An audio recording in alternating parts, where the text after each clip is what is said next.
7 Kauno dienų pokalbyje advokatas Saulius Dambrauskas apie kertamų Lietuvos miškų gelbėjimą ir viešojo intereso fondą. Įsteigėte viešo intereso gynimo fondą.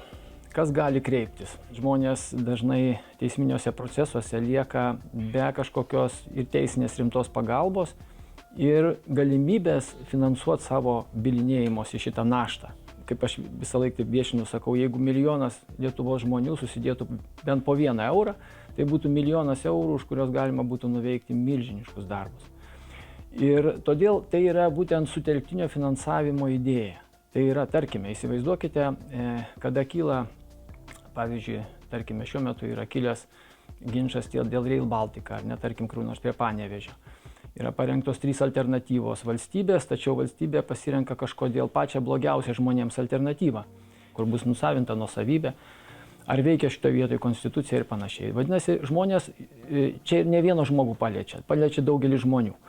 Tokie žmonės tokiu metu gali susitelkti, tai yra jie savo finansus gali sukaupti, pavyzdžiui, užteks tarkim 20, 30, 40 žmonių ir mes puikiai suprantam, kad bylinėjimosi našta pasidalina tarp tų daugelio žmonių. Ir tokiu būdu tokie finansai yra surenkami konkrečiam teisiniam ginčui spręsti. Tai fondas įsteigė savo puslapį ir jūs turbūt nežinau, kur jūs rasite dar galimybę, kad galėtumėte jūs nusikrauti, tarkim, advokato ieškinius, apeliacijas, atskiruosius skundus, skundų pavyzdžius ir panašiai. Tai šitam fondo įsteigtame puslapyje jūs galite matyti ne tik kiekvieną bylą, bet faktiškai visą tą procesą. Vadinasi, žmonės gali pasinaudoti šito įdirbiu, gindami savo viešą interesą. Net 5 metus kovojate su Lietuvos miškų neteisėtais kirtimais. Kodėl? Kodėl? Tai todėl, kad mes esame visi turbūt Lietuvos patriotai, mylim savo aplinką, gamtą. Gruodžio mėnesį yra pasiektas nuostabus rezultatas, tai yra gruodžio 6 dieną Vyriausias administracinis teismas, išplėstinė teisėjų kolegija priėmė nutartį, kurioje pateikė fantastinius išaiškinimus.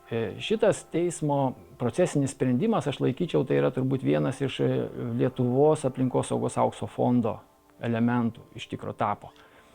Ir tai yra labai svarbu, kodėl, kad šitas išaiškinimas gelbės miškus ateityje. Tai jūs žinot, kiek ta byla užtruko? Tai yra 5 metai nuolatinio teisinio darbo mano ir viso 10 teisminių procesų, kuriuose aš kėliau tą patį teisinį klausimą. Tai yra kova ne su tom valstybės institucijom, kurios visą laiką žinojo, kad jos pažeidžia įstatymus, bet jos kirto tos miškus. Tai yra valstybinių miškų urėdija, valstybinė miškų tarnyba, ar ne, ir aplinkos ministerija. Jie visi žinojo. Iš esmės, aš jau prieš 5 metus ir prezidentą informavau apie tai.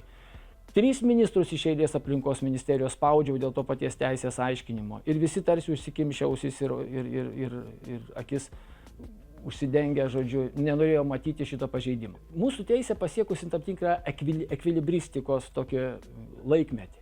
Tai yra, teisininkai mėgsta ekvilibriuoti teisės normomis ir jas išaiškinti taip, kaip jie nori. Ir kartais, jeigu jūs norite sužinoti, kaip ta teisė turi veikti, jūs paklauskite paprasto žmogaus. Paprastas žmogus supras, kartais teisėjas ne. Suprantate, arba advokatas. Jam jau šitoj vietoje netaip smegenys veikia. Nes čia prasideda ekvilibristika. Ir čia aš jums paaiškinsiu paprastą esmę. Va štai kur čia esmė. Esmė yra tokia, kad Lietuva už ES pinigus sukūrė, lygiai už tos pačius pinigus, jai davė pinigų, jinai sukūrė saugomos teritorijos Natura 2000 tinklą, kuriuose nustatė vertybės. Tai yra saugomi lizdai, saugomos buveinės, įvairūs pelkės ir taip toliau, ar ne? Ir toliau mes turime miškų pramonę, kur visiškai suprantu, reikia gaminti medieną, mes turime ūkinius miškus ir panašiai. Tai tačiau visiškai aišku, kad jeigu mes norime kirsti mišką toje vietoje, kurie yra saugomos vertybės, tai mes turime gauti paprastą išvadą, kad ar šita ūkinė veikla pakenks tai saugomai vertybė ar ne. Nes jeigu pakenks, tai negalima to daryti. O jeigu nepakenks, tada galima tą daryti. Atrodo visiškai logiška, paprastas žmogus suprastų. Tačiau institucijos visą laiką manipuliuodamos sakydavo, ne, mes neturime klausti, nes puikiai žino, kad atsakymas bus visiškai akivaizdus. Negalite jūs plinai iškirsti saugomos teritorijos, kur saugomi lizdai, paukščiai ir pasakyti, kad tai lizdams neturės jokios reikšmės. Teisingai? Tai būtų nelogiška. Vadinasi, logika buvo tokia, kaip padaryti taip, kad mes neklaustume. O mano buvo reikalavimas labai paprastas. ES visos europinis reguliavimas aplinkosauginis sako, kad turi būti moksliškai pagrįstos išvados, kad nebus pakenkta saugomom vertybėm, tada jūs vykdykite ūkinę veiklą. Ta ir išaiškino teismas. Ir tam prireikė 5 metų ir 10 teisminių procesų, o tie teisminiai procesai buvo tik tai tokie, kad teismai atsisakydavo nagrinėti tas bylas. Tai kas čia kaltas, kad yra sunaikinti miškai? Žinot, aš pasakysiu, kas yra kaltas. Labiausiai kas kaltas yra. Labiausiai kalti yra teismai. Ir žinot kodėl? Todėl, kad viešas interesas nepripažįstamas žmogaus teise. O mano misija yra, vienintelė mano viso gyvenimo, mano teisinio darbo misija yra būtent viešojo intereso gynimo teisę pripažinti žmogaus teise. O šiuo metu jūs pabandykite ginti viešą interesą, kreiptis į teismą. Teismas atsisakys priimti ieškinį, nes tą turi daryti prokuratūra. Arba savivaldybė, kuri pati pažeidžia, pavyzdžiui, jūsų teisės. O čia yra ta kolizija įdomioji, kur mes kaip žmonės esam išmesti už valstybės, iš vis valdymo, už valstybės intereso, už viešojo valdymo ir pasakyta, čia ne tavo reikalas, tu eini gatvę, muša žmogų, apiplėšinėja, jūs skambinat 112, jis sako, čia jūs apiplėšinėja, ne, jūs, tai ko jūs čia kišatės?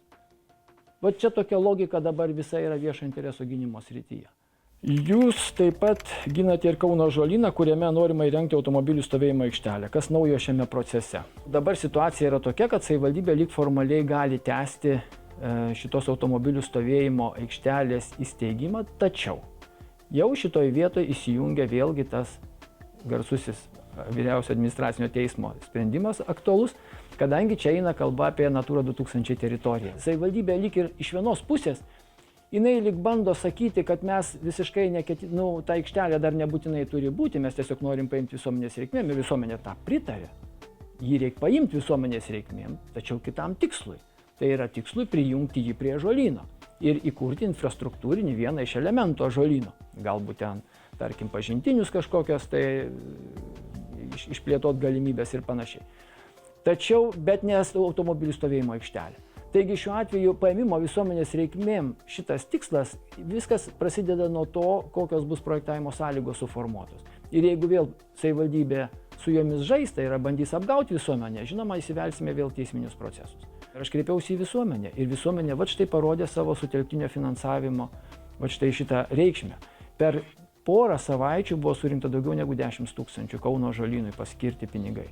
Ir iš tikrųjų iš tų pinigų buvo finansuojamas visas teisinis bylinėjimasis ir kaip aš ir sakau, tikrai, jeigu vėl bus priimti tokie sprendimai, kurie mūsų netenkina, mes juos sekam, tai aš juos seku tiesiogiai, tikrai jie bus skundžiami teismui ir vėl procesas prasidės.